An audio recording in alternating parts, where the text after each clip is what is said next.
হামলা যুদ্ধের হুমকির মধ্যেই শেষ পর্যন্ত পরমাণু কর্মসূচি নিয়ে আলোচনার টেবিলে যাচ্ছে যুক্তরাষ্ট্র ইরান।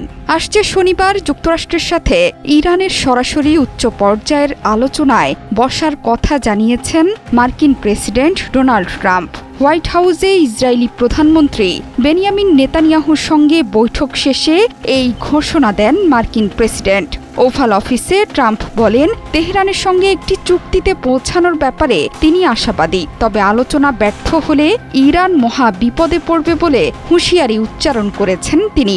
এই প্রসঙ্গে ট্রাম্প বলেছেন, আমি মনে করি ইরানের সঙ্গে আলোচনা সফল না হলে দেশটি মহা বিপদে পড়বে।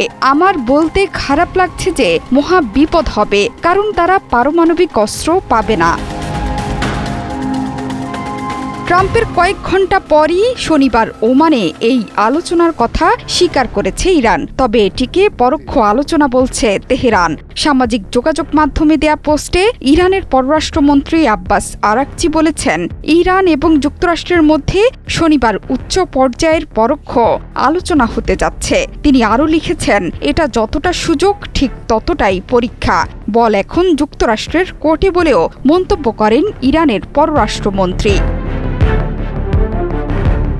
এর আগেও ট্রাম্প সাংবাদিকদের বলেছেন, আমরা ইরানিদের সঙ্গে কাজ করছি। শনিবার আমাদের খুব বড় বৈঠক আছে এবং আমরা সরাসরি তাদের সঙ্গে কাজ করছি। যদিও আলোচনার স্থান কোথায় হবে ট্রাম্প তখন সেটি উল্লেখ করেননি। তিনি বলেছিলেন, এটা প্রতিনিধিদের মধ্যকার আলোচনা নয়, এটা অনেকটাই সর্বোচ্চ পর্যায়ের আলোচনা।